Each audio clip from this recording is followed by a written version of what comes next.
A nossa mensagem ela tem a ver com o nosso tema, o tema que é proposto para esse ano na nossa campanha de missões estaduais. Eu agradeço muito a Deus, porque Ele mesmo tem colocado no nosso coração, na nossa mente, fruto de análise de situações do nosso estado, das igrejas, para a gente chegar à concepção do tema. E a gente trabalha de perto, inicialmente eu e Harumi, depois a gente vai amplificando a ideia inicial e formatando com o restante da equipe, e chegamos então a um momento como esse, de termos a nossa campanha conceituada, o tema e aquilo que a gente está levando de desafio para as igrejas, para os pastores, para os membros das igrejas, mas principalmente nesse momento para os promotores de missões aqui no estado de São Paulo. E este desafio de que Jesus é a luz, nós temos a nossa divisa, João 8, que você certamente tem aí, pode acessar aí na sua Bíblia, de papel ou digital, aqueles que estão em casa também, João 8,12, nós temos a nossa divisa. Então Jesus voltou a falar-lhes: eu sou a luz do mundo, quem me seguir jamais andará em trevas, mas terá a luz da vida. Concomitante com o tema, quero ler também João no capítulo 9, quando o Senhor Jesus Cristo, na sequência, vai curar um cego de nascença. Diz assim, capítulo 9 de João: passando Jesus, viu um homem cego de nascença, e seus discípulos lhe perguntaram: Rabi, quem pecou para que ele nascesse cego, ele ou seus pais? Jesus respondeu: nem ele pecou, nem seus pais, mas isto aconteceu para que nele se manifestem as obras de Deus. Enquanto é dia, é necessário que realizemos as obras daquele que me enviou. A noite vem, quando ninguém pode trabalhar. Enquanto estou no mundo, sou a luz do mundo. E tendo dito isto, cuspiu no chão e fez barro com a saliva e aplicou sobre os olhos do cego. E disse-lhe: vai, lava-te no tanque de Siloé, que significa o enviado. Ele foi, lavou-se e voltou enxergando. Abençoa, Senhor, a tua palavra, como sempre tem feito, por obra e graça da tua misericórdia, pois oramos em nome de Jesus. Amém. Jesus como a luz do mundo. A gente sabe que Deus é o Criador de todas as coisas, e Deus é o Criador a partir do nada. O conceito teológico do ex nihilo, ou nihil, que do nada Deus criou. É diferente de pegar uma coisa, uma matéria-prima, mas daquilo que não existia, Deus faz existir, faz surgir o nosso mundo, o nosso universo, as pessoas, com tudo o que Ele fez. E nós sabemos também que a origem da luz é o próprio Deus. Promotor é alguém que conhece a Bíblia, diga amém. Então você conhece o capítulo 1 de Gênesis, você conhece aquele momento da criação. A sequência é bastante interessante, porque no capítulo 1 de Gênesis, no princípio criou Deus os céus e a terra, e o verso 2, a terra era sem forma e vazia, e havia trevas. Então lá no nada, quando Deus começa a agir, então havia trevas sobre a face do abismo, mas o Espírito de Deus pairava sobre a face das águas. E a primeira ação de Deus foi criar a luz. E Deus diz assim: haja luz, e houve luz. A sequência nós temos que Deus viu que a luz era muito boa, e Deus resolve, porque se já tinha trevas, a escuridão, Deus resolve fazer uma separação entre trevas e luz. E Deus vai chamar a luz de dia e as trevas de noite. Uma outra sequência seguindo, Deus faz ali uma separação, o surgimento da água, da terra, e o firmamento que é o céu, é como uma separação, segundo o texto de Gênesis, das águas superiores e das águas de baixo. Até porque o processo nosso de evaporação, você conhece muito bem, o calor, a evaporação, nós temos a água subindo, e ela se junta nas nuvens e depois ela se precipita. Isso é chamado de firmamento. E Deus no firmamento, Ele vai criar luzeiros. Ele cria luzeiros. Então tem o luzeiro maior, que é o sol, para governar o dia, e o luzeiro menor, que é a lua, para governar a noite. Se você não viu ainda, logo que escureceu, nós temos uma lua cheia bonita hoje. Quem viu? Nossa, todo mundo viu. Eu não sei porque ela circula, não sei se ela está por aí ainda, né? Mas Deus faz essa criação e faz as estrelas. E aí nós observamos então esta obra magnífica, que nós temos a origem da luz, mas nós também temos o sol como fonte primária. E amanhã de manhã o Áquila, cadê o Áquila? Está lá no cantinho. O Áquila vai pregar a última mensagem do nosso acampamento, e ele vai falar de maneira mais aprofundada sobre a origem da luz.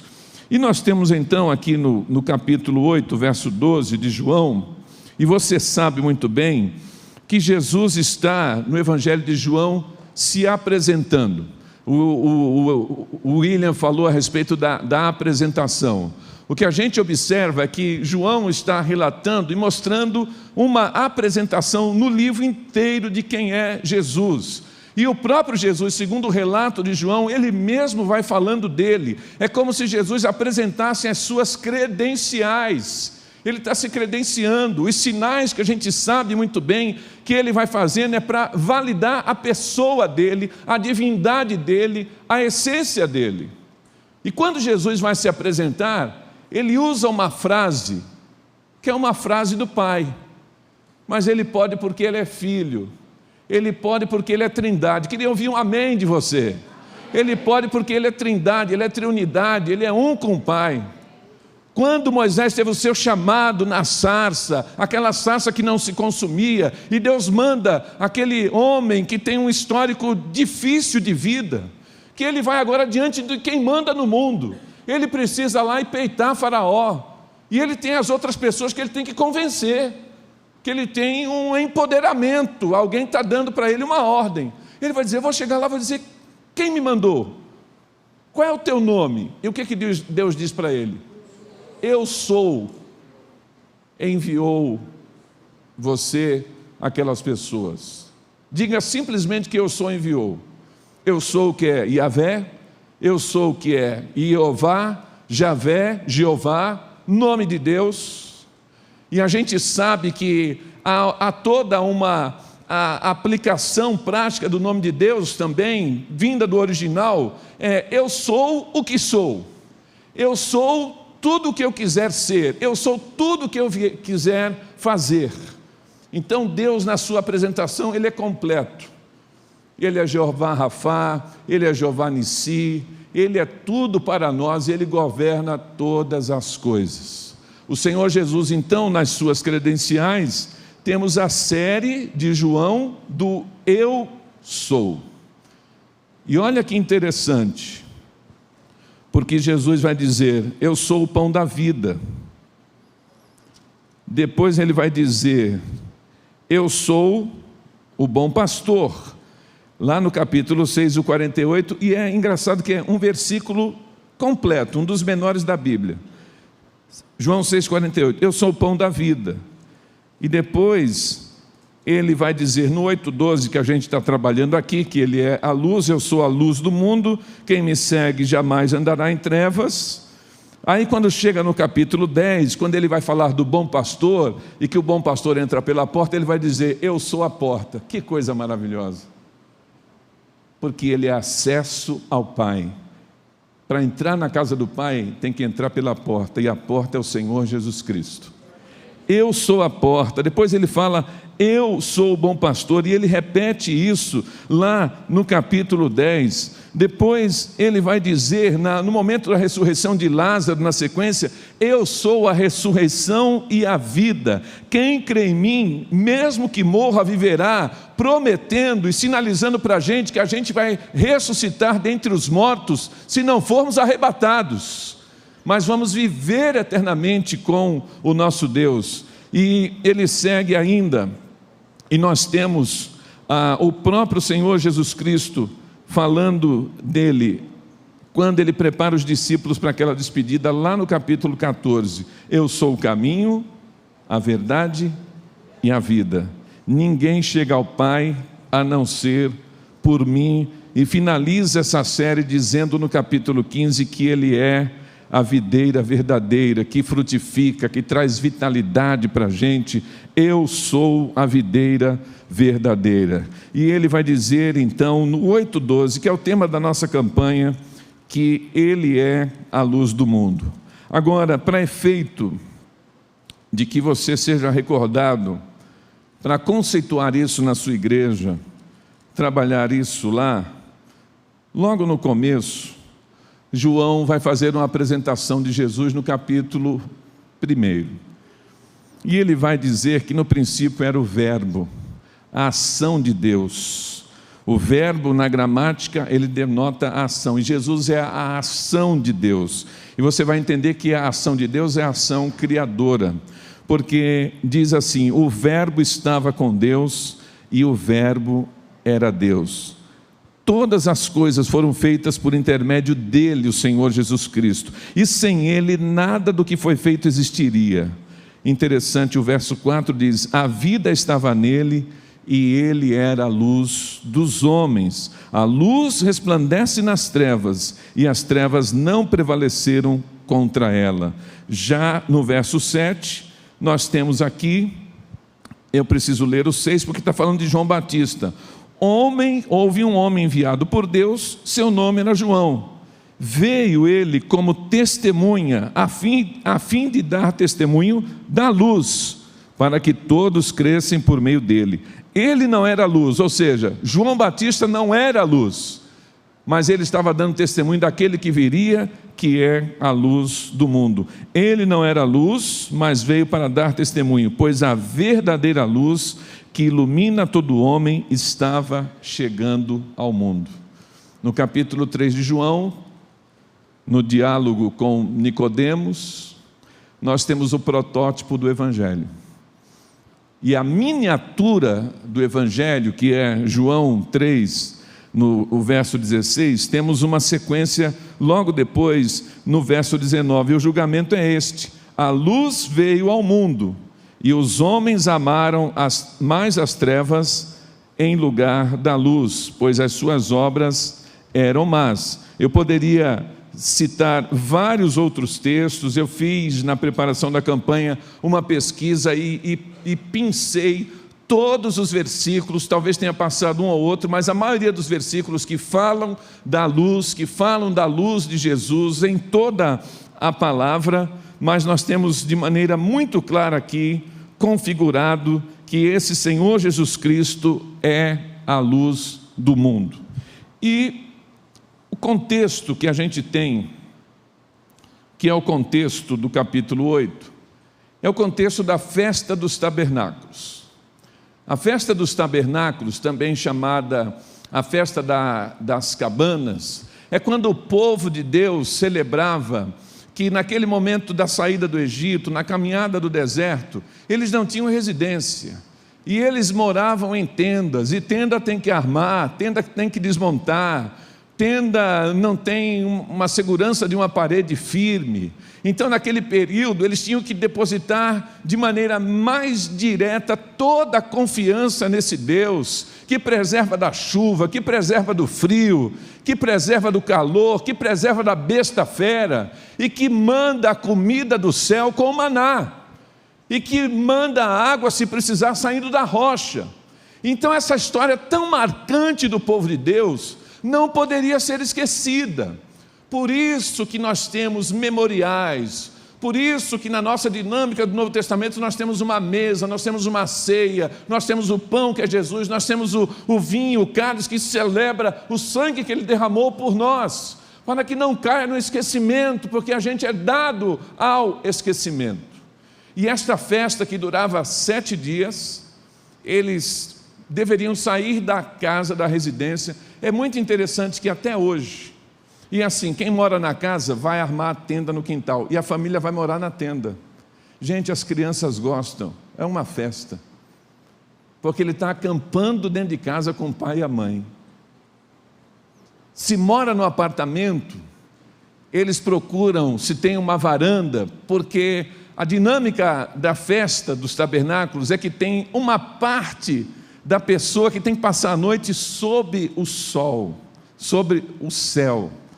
Alguns até fazem alguns furinhos na tenda para mirar estrelas, porque alguns rabinos orientam que a boa festa do tabernáculo é a pessoa conseguir enxergar por dentro da tenda as estrelas no céu, os luzeiros que Deus preparou para eles ali. Uma outra dinâmica da festa dos tabernáculos também é aquilo que é chamado, o William especialista, a menorá, o candelabro, que era acesa uma vela por dia. E quando chegava então no último da festa, o candelabro estava aceso por completo. Qual o significado da menorá? Qual o significado do candelabro aceso? É porque quando eles estavam na tenda, andando no deserto, para ganhar uma dianteira, o calor do deserto, o sol, Deus mandava o refrigério de uma nuvem, e essa nuvem trazia um frescor, uma sombra para o povo, mas não era somente sombra, como a gente sabe, era direcionamento, porque eles não sabiam para onde ir, mas eles iriam seguir a nuvem. Isso diz para nós que quando a gente anda com Deus, a gente nunca fica perdido, amém? A gente sabe o caminho se a gente está andando com Deus. Mas aí escurecia, e aí Deus mandou a coluna de fogo. O candelabro era um simbolismo daquilo que Deus fez no deserto, dessa coluna de fogo, que fazia com que eles pudessem ainda andar na noite, para vencer e ganhar dianteiras, mas também para que eles pudessem saber a direção. E outra situação que você sabe muito bem, porque no escuro, muito difícil o deslocamento, muito difícil enxergar para onde se está indo, muito difícil para preservar algum tipo de acidente, de queda, de buraco, mas quando tem a luz, a gente enxerga o caminho. Lâmpada para os meus pés é a tua palavra, e luz para o meu caminho. E é nesse contexto que Jesus chega, e é nesse contexto que o povo está ali celebrando, e é nesse contexto que eles estão valorizando a luz. Aí Jesus se apresenta: eu sou a luz do mundo, e ele coloca a sua credencial, e ele vai dizer: quem anda comigo, quem me segue, nunca vai andar em trevas, mas terá a luz da vida. Na sequência então dessa mesma festa, o Senhor Jesus Cristo, no capítulo 9, ele vai encontrar um cego de nascença. E surge aqui uma questão teológica. A minha figura aqui é seminarista, não vou dizer fazendo pegadinha, Esli, mas é buscando aquela pergunta difícil, né, para o mestre. E os discípulos, eles têm um pouco de seminarista, porque eles estão, né, Marcelo, no seminário, em loco ali, 3 anos, 3 anos e meio, e eles observam um cego de nascença. A mentalidade é: tem uma pessoa que é cega de nascença, se é de nascença, por que é? Qual o motivo? Por que veio cega? Algum pecado? Essa pessoa pecou, mas pode alguém pecar no ventre? Ou então é maldição hereditária? Essa pessoa veio cega, já nasceu cega, porque é um castigo, porque o pai tomou uma decisão errada, o avô, a primeira, segunda, terceira e quarta geração. Nós não acreditamos em maldição hereditária, e os textos são muito claros. Então os discípulos observam o cego e perguntam: Senhor, quem pecou para que ele nascesse cego? Jesus não entra muito diretamente na questão teológica. Jesus responde já mais com foco na frente, porque ele sempre vê na frente. É a visão de águia, do árabe acharafia, que é a visão do alto. E ele fala: nem ele pecou, nem seus pais pecaram, para que ele nascesse cego. Ele veio assim a este mundo, para que hoje se manifeste nele a glória de Deus. Gente, cuidado com amém. Porque este homem cego aqui se torna ferramenta do milagre. Ele é matéria-prima do milagre. Na soberania de Deus, Deus permite que este ser humano venha bloqueado na sua visão, ele passa pela indicação textual 40 anos sem enxergar, dependendo de pessoas, de todas as maneiras, porque Deus preparou essa jornada do ventre até ali, porque naquele dia ele ia ser a ferramenta para a glória de Deus manifestando o milagre. Então, se você diz amém, você está dizendo, Deus pode fazer o que você quiser, e de repente Deus vai mandar uma prova para você, para daqui a 10 anos, ou a semana que vem, ou amanhã, você ser uma ferramenta do milagre. A gente fala misericórdia, mas se Deus tiver isso para a gente, que seja amém mesmo, amém, certo? E este homem então passa por isso, para que naquele momento ali, porque o que nós precisamos entender é que esse Jesus que está colocando as suas credenciais, que disse anteriormente que ele é a luz do mundo, quem andar com ele não vai ter em trevas, ele está diante de um homem no escuro. Ele encontra um homem que está em trevas físicas, que não enxerga. E quando os discípulos perguntam, e Jesus já sabendo o que haveria de fazer, ele veio assim a esse mundo porque hoje vai se manifestar nele a glória de Deus. Jesus tem ensino completo. E o texto vai dizer que ele cospe no chão, faz lodo, faz uma massa, pega esse cuspe umedecido com a poeira, porque naquela época na Palestina não tinha esse asfalto, piso, era terra, e ao fazer lodo ele passa nos olhos do cego e diz assim, meu filho, vai se lavar no tanque. Há um processo que o Senhor Jesus está fazendo ali, para que aquele homem chegue à luz, mas há um processo didático, pedagógico, com aqueles que não acreditavam, porque Jesus está manifestando a glória dele, a essência dele, a divindade dele, escribas, fariseus, pessoas que não confiavam e que falavam mal e que criavam situações para trazer alguma dificuldade. Por quê? Porque a dinâmica, Midrash, Mishnah, os comentários da lei que foram amplificados, num deles, de número 37, dizia que no sábado não pode fazer massa. E aquele dia era um dia de sábado. Ou seja, o decálogo dizia, guarda o dia do sábado para o santificar, não vai fazer nada, não tem que trabalhar. Aí o povo vai para o cativeiro. Qual foi o motivo do cativeiro? Desobediência da lei. Quando volta do cativeiro, eles voltam com medo. Gato escaldado tem medo de água fria, é ou não é? Então agora nós não podemos errar nada. Então os escribas, os fariseus, começaram com medo de um novo castigo, a cercar a lei e colocar então a amplificação da lei. Ou seja, não pode fazer nada no sábado. Eles tinham que definir o que era uma obra e o que não era. Então, qual era a caminhada do sábado? 1000 passos, ou 1000 metros, ou 1 quilômetro. Não podia caminhar mais do que isso. Então haviam as sinagogas, que eram muito próximas, porque o judeu acordava de manhã e falava, vou na sinagoga tal, são 300 metros para lá, eu adoro, e depois eu volto 300 metros, estou dentro da lei. Que ele não podia ultrapassar. Então, quando ele cura o paralítico e fala, meu filho, vai, levanta-te e anda, toma o teu leite e vai para a tua casa. Aí o cara está carregando. Quem te mandou carregar a cama? É porque era sábado, não podia carregar peso. E aí, quem é religioso e não é discípulo, não enxerga a essência, e aí fica preso àquilo que não traz a vitalidade e o significado. Eles não olham que um homem que não andava paralítico está andando, a preocupação é a cama que ele está carregando. Então o Senhor Jesus, ao cuspir no chão, porque no sábado o judeu não cospe no chão, só cospe na pedra. Quem salivava, não podia cuspir, ele procurava uma pedra porque não podia fazer massa.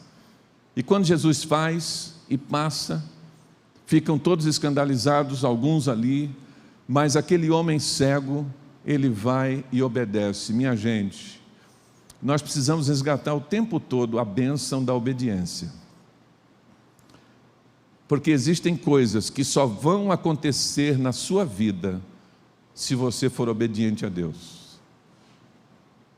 E quando Jesus dá a ordem, aquele homem vai até o tanque de Siloé, ele lava e ele volta vendo.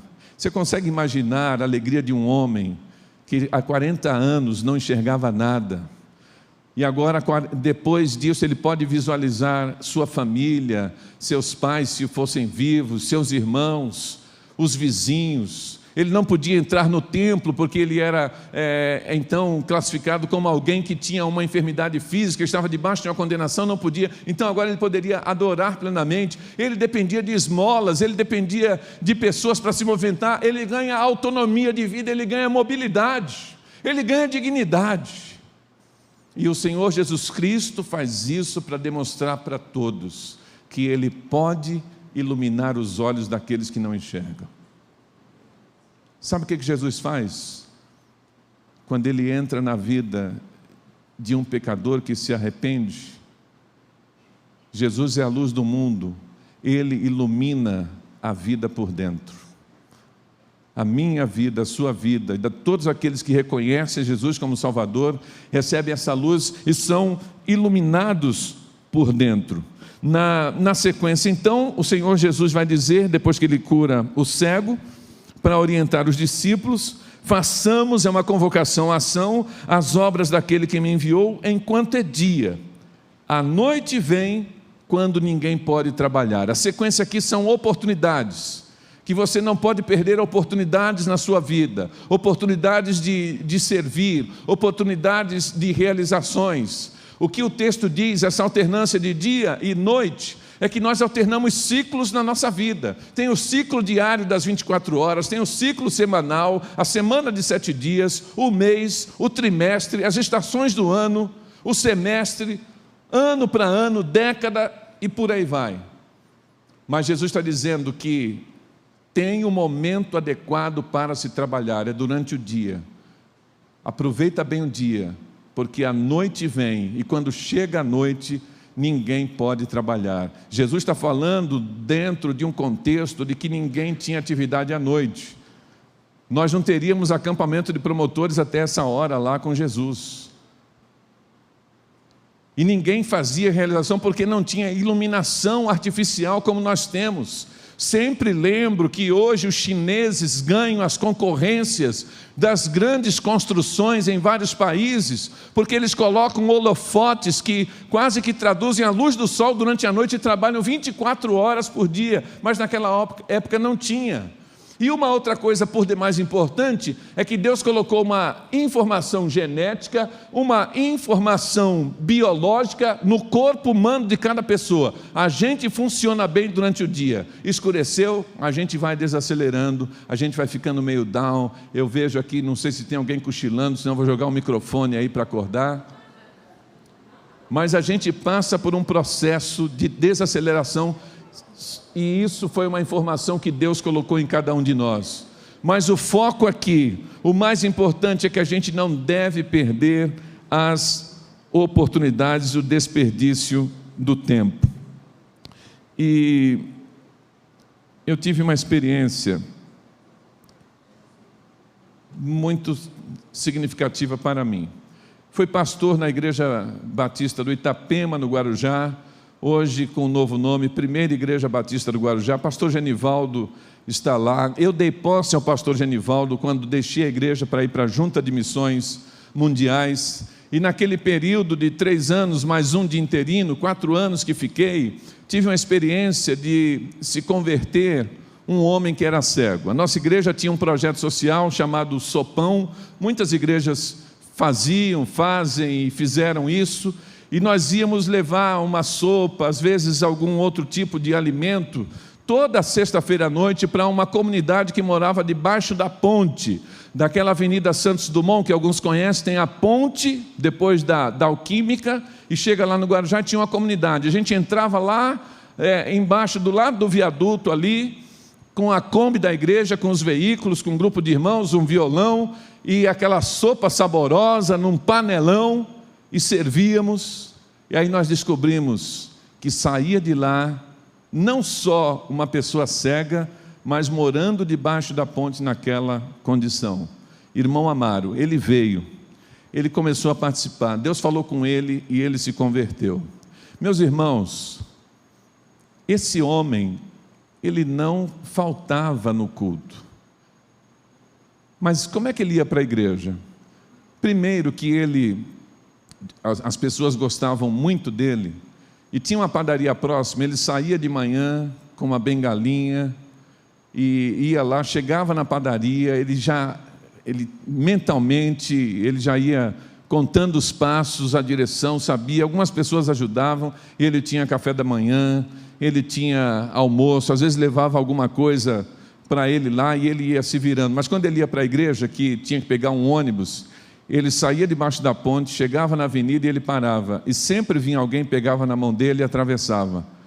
Ele do outro lado não era o ponto determinado do ônibus, mas os motoristas da aviação Guarujá já conheciam. Então mesmo fora do ponto, paravam o ônibus, o motorista descia, pegava o irmão Amaro, colocava dentro, ele sentava e ele descia na pracinha ou a Praça 14 Bis, em frente à igreja, e ele ia para a igreja, estava lá todo domingo. Eu batizei o irmão Amaro. E no dia do batismo, eu preguei depois. E a minha mensagem foi baseada no cego Bartimeu. E o tema da mensagem era: o cego que aponta o caminho. Porque Bartimeu era cego, não enxergava. Mas quando ele viu Jesus, ele bradou: Jesus, filho de Davi, tem misericórdia de mim. E os discípulos: fica quieto. E o texto diz que ele foi levantando a voz: Jesus, tem misericórdia, Jesus! E Jesus vai lá e cura aquele homem. E ele foi aceso por dentro. Ele enxergou o amor do Senhor, a graça do Senhor, e ele apontou o caminho. E eu disse naquela mensagem: o irmão Amaro, ele tem uma limitação ocular física. Ele não enxerga fisicamente, mas ele conseguiu enxergar espiritualmente.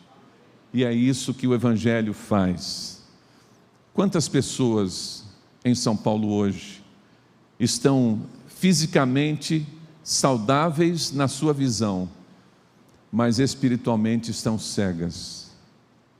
E nós precisamos levar essa mensagem do Evangelho para que essas pessoas possam reconhecer a luz. Escuridão espiritual, escuridão mental, escuridão emocional. O que a escuridão faz é trazer dúvida, incerteza, preocupação, limitações, dependências.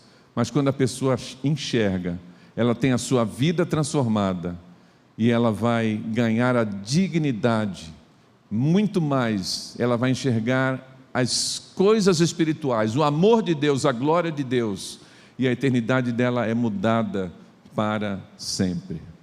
Esse é o desafio que a gente deixa com você, para que você leve para a sua igreja esse tema: Jesus, a luz do mundo.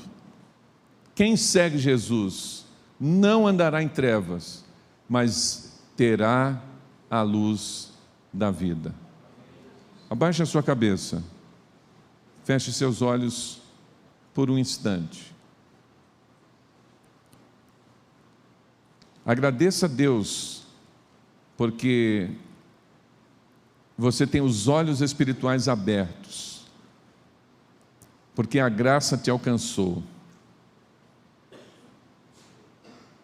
Peça a Deus que você consiga levar esse desafio para motivar sua igreja, para pregar o Evangelho, como o pastor William falou, para falar desse Jesus, dessas qualidades, e para que você também reflita, você seja um refletor desta luz verdadeira que é o Senhor Jesus Cristo. Pai amado, muito obrigado. Obrigado por ser luz, obrigado por apontar o caminho. Jesus, obrigado por ser porta, por ser acesso, por ser pão, por ser a ressurreição, a vida. Obrigado por ser caminho, verdade, vida. Obrigado por ser a videira verdadeira. Obrigado porque o Senhor é tudo na nossa vida e que a gente consiga, Pai Santo, também falar desse Teu grande amor e da luz que é Jesus a todas as pessoas no estado de São Paulo, no Brasil e em todo o mundo, para a honra e glória do Senhor. E em nome de Jesus que nós oramos. Amém. Amém.